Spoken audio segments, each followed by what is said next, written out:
And with that, we will begin our meeting, and Maureen Denig will be our Toastmaster for this morning.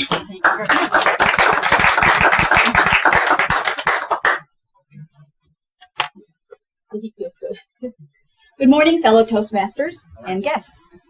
Our meeting theme today is the principle of liberty and the responsible exercise of freedom. Just this week, we have been witness to two polar opposite events in the United States. The first is the meeting of CPAC, which is the Conservative Political Action Conference. As its name implies, it is a conservative movement. The group gathers to discuss liberty and freedom and the need to stand for principles. More often than not, politicians use this line, the need to stand for principles, without explaining the principles that we should be standing for, let alone the principles that they will adhere.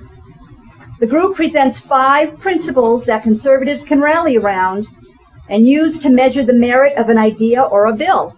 In order of importance, they are the Constitution, freedom, prosperity, security, and unity.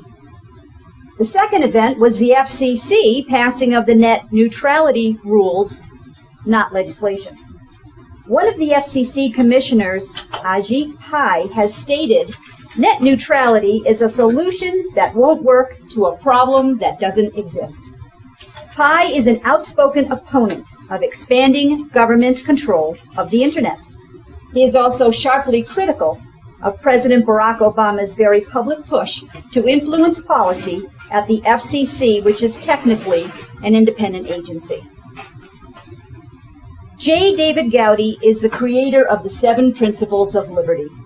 He is the president and founder of the Washington, Jefferson, and Madison Institute. He explains, first, we must understand that liberty is based upon fundamental principles and not philosophies or policies. Second, we must recognize that liberty is not free. It is both earned and guarded. Lastly, we must realize that liberty requires public morality or virtue.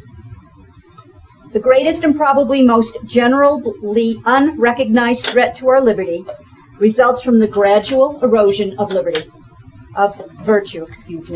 This decay has resulted from negligence and apathy on the part of many, and from calculated attacks on the part of a few. He lists his 7 principles. Number 1, liberty is of divine origin.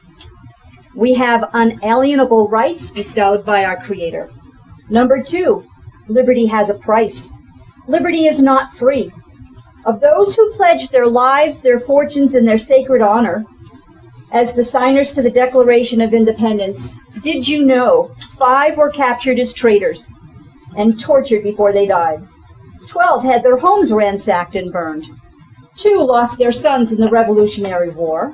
Another had 2 sons captured, and 9 died from wounds or the hardship of the war. Are we willing to pay liberty's price? The third principle, liberty is secured by a government of the people, by the people, and for the people. Thus, we, the people, are the determinants of our government and of our leaders. Number 4, liberty requires unity. The Founding Fathers warned that factions are destructive to the spirit of unity. Number 5, liberty is maintained by obedience to law. It is a fundamental proposition that for liberty to be maintained, citizens must be obedient to the nation's laws. The opposite proposition epitomizes the antithesis of liberty. Civil disobedience is anarchy. Number 6, liberty is dependent upon virtue. The principle of liberty, the principle of virtue, far greater and of more importance than all other principles combined. Without it, others fail. Virtue is the bridge between liberty and true civilization.